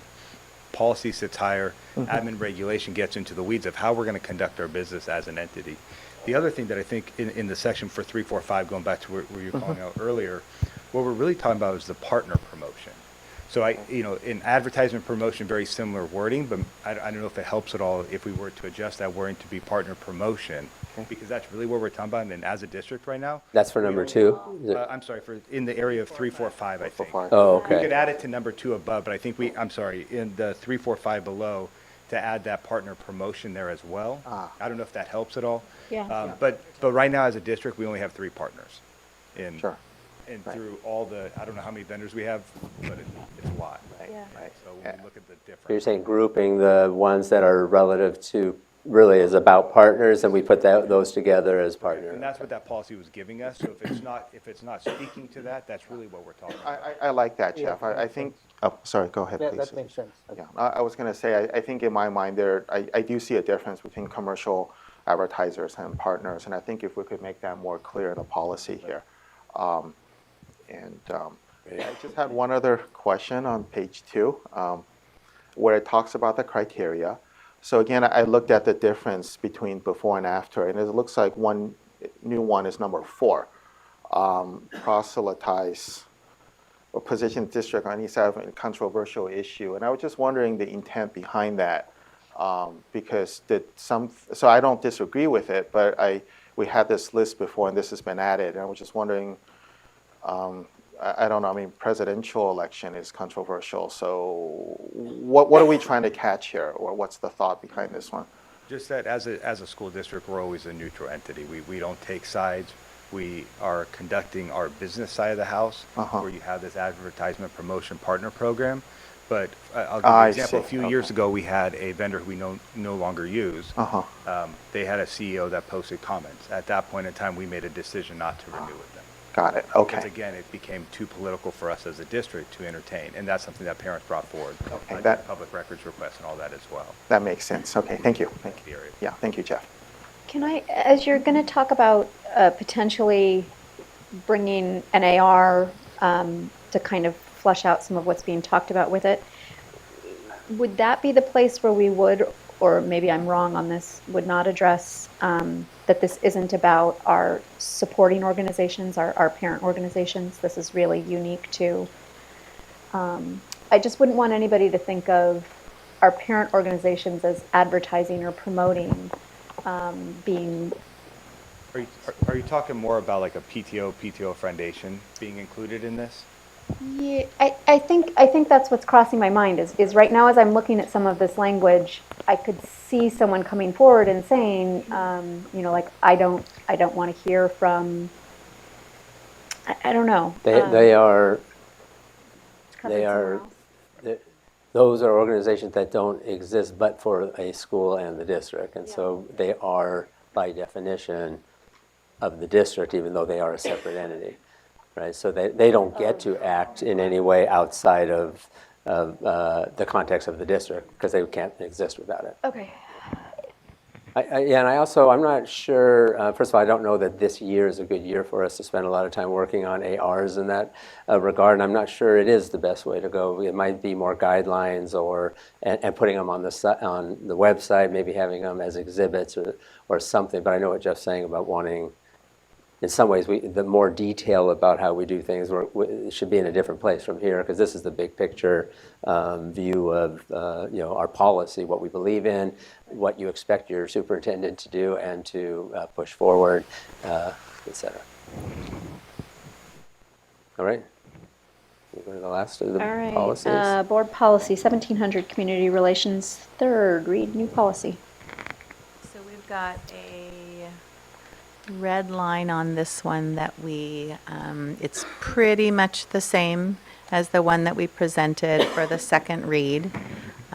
We changed a little bit of language. The board encourages local business involvement in efforts that support the core mission. This is just the part that relationships between private industry and school. And the superintendent is encouraged to develop strategies to initiate business partnerships. And so just some minor tweaking of language to make it a little bit more crisp. Other than that, there were no changes. And I don't think there were any questions in regards to this one that you shared in advance. So thoughts, comments on this one before we bring it back? Anybody? Everybody comfortable with this one coming back as is then? Okay. So I think this one will come back on consent. The one we were just talking about, the 1260, we'll bring it back for discussion. Let's do discussion action Discussion on the action. others in hopes it's good enough, and if not, then we just won't vote on it. And so our hope on that one is that we'll get it back for the next board meeting, unless it takes us a little bit longer to rework it. And then the first then that we talked about, we'll bring back with a minor adjustment for discussion action also. Okay. Great, thank you both. Yep. And I should have asked, our comment card isn't on that, right? No, it's on the 12.2. Okay, thank you. All right, so 12.1, CSBA Delegate Assembly Election. That's you. That's me. Let me jump back over to my notes here. All right, so just the background, the California School Boards Association elects delegates to the association's delegate assembly. It's a vital link between the association's governance and sets the general policy direction. Working with member boards, the board of directors and executive committee and delegates ensure that the association promotes the interests of California school districts and county offices of education. So there are 4 vacancies in Region 20 this year, in the kind of 2-year cycle split between them. And we can vote for 0 to 4. There are 4 incumbents running again. 2 who served a full term and 2 who were appointed mid-cycle with the turnover from the last elections. I do know all of the incumbents. I think all of them have been doing a great job in representing us and would continue to do that, and would feel comfortable saying that that could be a recommendation. I would say to balance that, my only concern would be that it is a predominance of basic aid districts, and there is a predominance of basic aid districts represented on our delegate assembly right now. So that would be the only thing I'd throw out there if we wanted to consider if that influences anything that we might. Are the 2 challengers from? I'm not familiar with the state of their district. Eastside Union is a LCFF district like we are, although they have a very high unduplicated count and really maximize turbo boost and super turbo boost funds. And then Cambrian is also pretty low funded like we are. I also think we want to make sure we've looked at balance between the geographic balance as well as between unified and non-unified school districts. And high school and high school and elementary. Okay. So how would you guys like to handle this? I could kind of let everybody make comments, or I could do a round of everybody throw out 1 or 2 choices, or how would you guys prefer? You're pretty involved in that bigger circle, and so I feel as you've also been in the business a while. I was wondering, I'd love to hear your thoughts on this. I'm comfortable with the incumbents. I think they do provide balance for us, and I think they've done a good job for us. Yep. I think they've brought forth legislation and things to CSBA and to the state legislature that have benefited us. Okay. Yeah. In that case, personally, I'm good with their recommendations. But you raised a concern about basic aid versus. Oh, I just said that I'm trying to just present you a balanced sort of picture, right? Yeah. So I think, to Phyllis's point, I think it is a good representation both geographically within our region, a mix of unified and union school districts. No, actually more unified than On this union. ballot. but On then this there are particular people ballot, in the yes. delegate assembly that are not up for elections. Correct, fair point, well made. And then the only thing that I was offering as a point of balance is just overall right now, there is a lot of representation of basic aid districts in the mix. And 3 out of 4, I believe, I think Mary Patterson from Morgan Hill would be the only district that wouldn't be a basic aid district in this particular grouping, but they've also served us well, so we can be comfortable with that as well. Either one's fine. The one thing I would say is I wish you were on this list. Next time, Lori. Next time, Lori.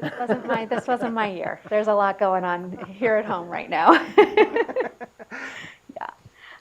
This wasn't meant to be a learning year for me elsewhere. This was meant to be a learning year for me here. So, but thank you for that.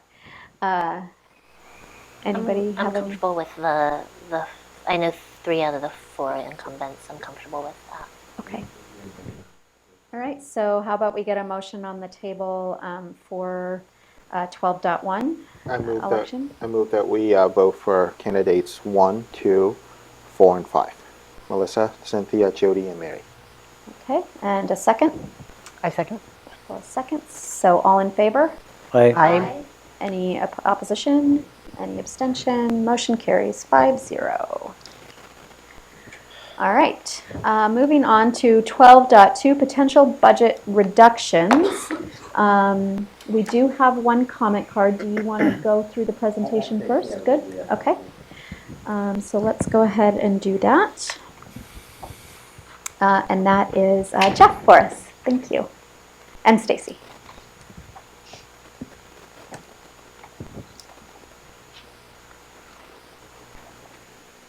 So I know that over the last couple months, Jeff has been bringing forward some of the information about our budget as we look at projections moving forward. So tonight we wanted to give you an overview of where we've identified some of our potential reductions that we can do moving forward to address our budget concerns. And so we really are doing this as a very global, broad way. I will share with you that we have had cuts over the last couple of years, and these ones we really had to take a hard look where we are able to find them with either personnel or operational. Our goal was to get about $3.6 million. Jeff will talk a little bit more about how these reductions help us out in the outlying years for our budget. But when we looked across for budget reductions, we really do look across the entire district. We try to keep it equitable. We've always said we try to keep it as far away from the classroom as possible.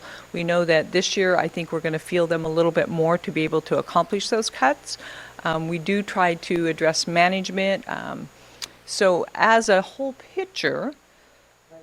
I'm sorry, just real quick. I do want to say that I have been adamant in looking at the budget this year in saying that, because we've cut every year that I've been here and before I was here, and we've always found a way for somebody else to pick up the work that somebody else is doing and just keep going along. We just can't do that anymore. And that we have worked really hard as a team to say, it's going to hurt, but we're not passing off stuff to somebody else who's just going to get even more burned out and then leave us. We have to not do some things that we have been doing, because we cannot continue to solve our problems just by cutting and cutting and cutting. And so we are working on these. When you get more detail at another time, just know that what comes with those changes is there are things we're not going to do that we had hoped we would be able to do by now. So looking across the board, again, we looked at certificated, we looked at classified, we looked at management, and identified potential FTEs. And so an FTE is a full-time position. When we get into the classified, when you see a 12 FTE, that doesn't necessarily mean 12 people. It could be that we're reducing hours across a classification, and it just adds up into a total FTE. And so at the next board meeting, based on feedback tonight, I will bring back more of the specifics. There are some things that we need to do in open session, and there are some that we do in closed session. But again, these are times when we really are looking at positions. They can affect people, there can be bumping rights, so it really is a kind of a tedious process. Our goal is always to try to find places for people if we are reducing them. Under our certificated management, that would consider anyone at a administrative level, would be our principals, our APs, our directors, our executive cabinet. Any of us fall under that certificated management. Our classified management would be some of our student nutrition, student assignment, those are all considered our classified management. Certificated non-management would be our teachers, our psychologists, our SLPs, instructional coaches, any of those fall under a certificated role, and then classified are our two unions, our SEIU and CSEA. So once we do identify these, I do set up meetings with the union to talk with the union president so I can kind of alert them that this is going to happen, and then we work very collaboratively to meet with the employees. I always do try to let the employees know prior to it coming to the board, just to give them alert, this is going to be coming to the board. I always feel like the worst thing would be as a person is to pick up some report and see my name on it or my position on it and not know anything about that. So with that, we were able to identify just under 3.6 million in cuts that will go forward at our next board meeting, and I'll let Jeff talk a little bit how that affects the budget the outlying years. Thank you. So the other thing I just want to point out really quickly, in material costs, last year we reduced all the department budgets across the district by 20%. Remember, that was creating the new base. So the numbers aren't going back with an additional 20%. They're staying at that reduction of 20% plus additional 350,000 coming from material costs across the district. So when we look at the 3.5 million, and we're really focused starting on this in 2021, we're going to come back with our second interim budget on February 27th, and then it will need to be approved by our March 12th meeting. What we're looking to identify is our fiscal solvency being in 22-23, and right now we have our 3% reserve for the state. We do not have our 3% board reserve, and for each of the years of 2021 through 22-23, we are in a structural deficit. And so with these cuts that we'll be bringing forward, we do believe that it will take care of our structural deficit through 22-23. What we haven't completed as a team yet is the impact of the COLA reduction, STRS and PERS. That you will see that at second interim. And so, I think as we talk about the budget, we talk about the situation you're in, you will have a very updated look at it on February 27th with the understanding of where those $3.5 million in cuts have the direct impact on our overall budget. And with that, we'll take any questions.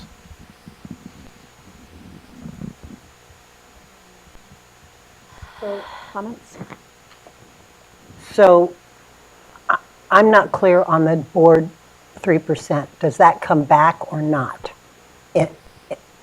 The board 3% would be back with these cuts. So there'd be the statutory 3% plus the board 3%. That's correct. Yeah, thank you. And then the other thing we will be talking about, and we need this for the CAC and for ourselves, and I'm going to be working with the BAC advisory on coming up with a dollar amount even beyond that 6%, because by only targeting that 6% over a 3-year period, let alone a 5, we are never ready for that next wave of things that are coming at us. So what we really have to talk about is what can we hit to the charge you gave around we want to be stable.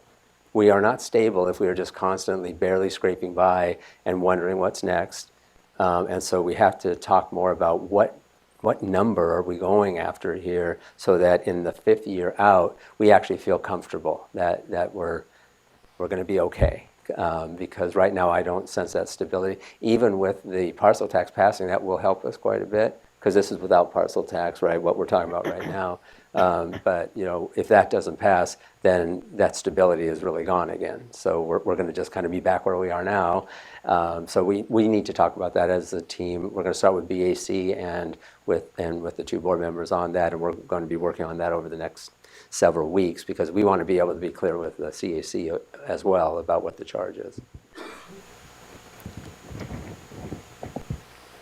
Anybody have anything they want to comment on? So you said that parcel tax is included or is not?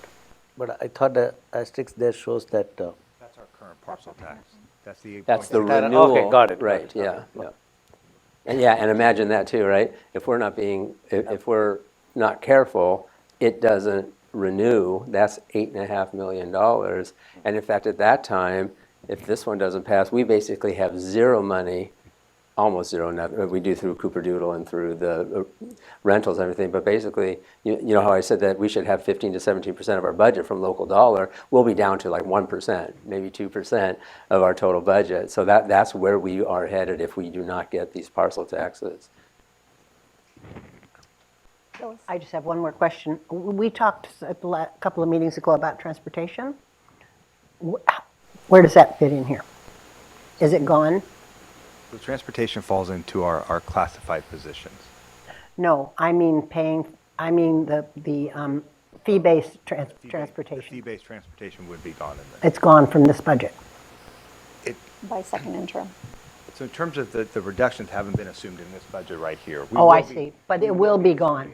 It will be gone. Got it. Okay. Thank you. Well, and also remember, we said that if we have to shift out of gen ed busing transportation, we're still looking at revenue enhancement through our busing system, through field trips and other things. So all that will be coming through, second interim and beyond, probably. So will you project what we might earn if we became entrepreneurial with our buses? We have a meeting tomorrow to go into deeper about potential. We've actually been entering into contracts. I don't get too far off of that, but we will have information to bring back. Okay, thank you. So I'm actually going to make some comments, right? We're Do you want to maybe hear from? discussion action. Or do you want to wait? It's up to you. I'm going to make my comment and then I'm going to take public comment. And I think I'm mostly speaking to our community because I think that it's really, really important that we lay it out there on the table as a board for our community, because I think there is a perception out there right now that there is enough money in our school system and that there are still further reductions that could be made that won't impact the quality of the education that we're able to provide. Our people are what we do.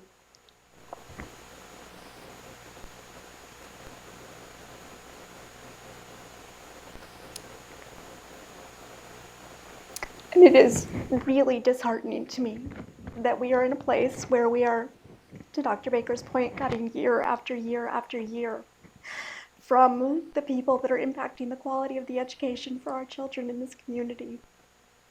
And I think it is super important that the word gets out that we are no longer talking about being able to continue with some of the programs and the services that we are able to provide for kids in our schools right here in this community right now. And I think it's really important that we talk about the fact that we are to the point, to Dr. Baker's point, where we're talking about cuts that are getting closer and closer, if not to our classrooms. And I just think there needs to be an awareness about that. And clearly it's something that upsets me and that I take very, very seriously. And that I hope that there is some recognition about the fact that this isn't about a district that isn't doing the very best that we can with what we have by the kids that we have, and that is our people. And so to bring forward another year of cuts and to be to this point is tough. So that's, I guess, my comments addressed to our community, and I'll just leave it at that. And does anybody else have anything they want to share? And it's okay if you don't. Okay. Okay, so yes, blue card, sorry. Mark.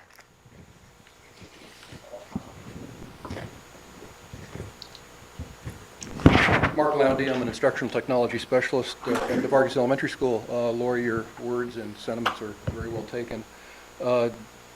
Mike, I actually had a couple of questions which have been partly answered in the presentation, but I have a remaining question about timeline as far as when the specifics will be made public.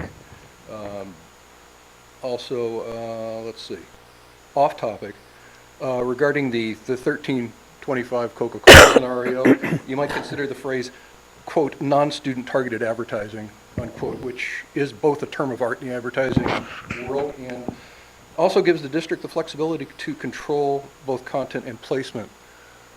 This being the first time I've spoken to this particular board, I just wanted to thank all of you for your service.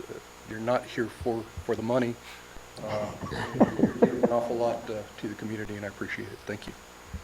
Thank you. All right, anything else on this item, 12.2, potential budget reductions? All right, moving on to 12.3, approval of 2018 winter data collection consolidated application reporting system. I think we have Allison, thank you. Sorry, was It's there an an action item. Oh, Yeah. sorry, you're so Oh, right. no, it's Discussion discussion. action, so I don't think we had.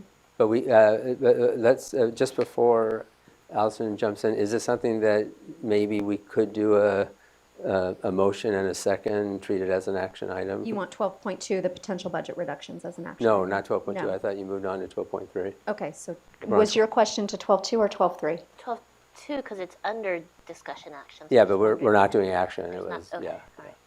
All right. Thank you for the point of order, Sylvia. Okay, 12.3, so shall we go ahead and get a motion on the table so that then we can discuss it? Is that a possibility, or do people not want to start that way? I move to, what are we approving the data collection report? Is that, Yeah, the cars. action here? Mm-hmm. Yes, this is an application that we have to turn in every year. All right, so. Second. Great. Sylvia, Okay, second. so all in favor? Wait, no, is there, now you asked So for sorry, discussion. is that's there all right. discussion, or actually, we want to go to Allison first, don't we? Well, I think she's here to answer questions Okay. and/or give a very long, drawn-out presentation of some kind. Not sure. No? Okay. Okay. Apparently no long drawn-out presentation. All coming right. forth. Yeah. Okay, so shall we vote? Yes. All right, all in favor? Aye. Any opposed? Any abstentions? Motion carries 5-0. Thank you, Allison, well done. Yes. Thank you, Phyllis. So moving on to 13.1, approval of the district sunshine proposal for negotiations for the CUSD SEIU contract agreement. Stacy, thank you. Right. Well, I'm very happy tonight to bring forward our final articles for our sunshine to start negotiations with SEIU. If you remember, the district brought forward our items back in October for public view and for any comments. SEIU was finally able to bring forward theirs, and we are sunshining them tonight with your approval. It allows us to commence and begin our official negotiations with SEIU, our classified group. I move. Second. Great, okay. Any discussion? Actually, no, this is just action. I apologize. You can still have discussion. We can It's still have fine. discussion Yeah. if we want to. Anybody? All right. Thank you. Okay, so all in favor? Aye. Good job. Opposed? Any abstentions? Thank you. Motion carries 5-0. All right, moving on. Board and superintendent activity. Who wants to go first? I don't have any. I just have a couple. Did quite a few Chinese New Year activities. Lots of Measure O. Lots of Measure O. Hope it passes. And also, the signs have kind of taken on a life of their own. For a while, we were having trouble planting them, and now we have people asking for more. So if you know of any schools that have signs that are available, let me know, and we'll get them redistributed. Thank you. I just need to do a point of order. We really shouldn't discuss I knew that, Measure O and that's stuff why I here. got it in before you Okay. stopped. All right. Okay. I'm just here to protect you all. That's all. All right, anybody else? So I'll go. I had the history, social science curriculum review, which was a great touch point again. Let's see, I think I already reported out on this County School Boards Association meeting last time. I think that was right before our last meeting. And I guess I had many of the same activities that Phyllis did. There you go. All right, anybody else? I had Science Olympiad. You guys Oh, did a great right. job in Thank Kennedy, you. actually, and it was a great gathering and a lot of excitement and good parent organization. Enjoyed. The clip Chinese New Year parade performed in San Francisco I saw in the pictures, yeah. national parade, and that was fun. I got to do that with the principals. And it was a small but mighty crew with a pretty empty crowd. I've never seen Chinatown that empty because of things going on. But it was fun. It was fun to do that. So. All right. Anybody else? Anything? Dr. Baker, anything? I'll just mention, Jeff and I attended a JPA meeting conversation, remember about the housing, et cetera, and so it was a great conversation. All three parties were there, and then we had representatives from DWK there to answer our questions about, how do you do a JPA, what does it look like, not with the folks who presented last time, but separately, and just recommitted to, we want to move forward with that JPA, and we're going to draft something, share it with you all, and then have the representative from DWK come and answer your questions about that. So that's where we landed. And the other one, I did want to also mention that we've been invited to the County Office of Ed they're honoring all the distinguished schools. We have West Valley and Faria that were selected, and so I'll send something to you. It'd be nice if a couple of you could go. I don't think it's not all of us, and a few EC members will go as well, and then of course all sorts of folks from those two schools. So. Just a clarification question. So with respect to the JPA, the housing JPA, so we're not going with the folks that we had talked to, but DWK, is that what is that the intent? So I don't want to get into discussion with, but the JPA formation is actually not about those people. Whether we use them or somebody else or do something different is after the fact, because the JPA stands alone. So, and so we'll bring that back for a discussion. All right, thank you. Yep. All right. And that's it. Yeah. Okay. Moving on, agenda setting. Anybody have anything they'd like to see come back other than everything else that's already on the docket? All right. All right. Okay, and just a reminder, the Year at a Glance calendar is always a great place to check. And then I guess we are ready to adjourn to closed session. The only thing I would say, I will warn that we have so much going on these days and things that we had to push off because of the listening sessions and other things like that, so that just be warned that the next board meeting is likely going to be a full and long one. All right, so the board is adjourned to closed session. Great.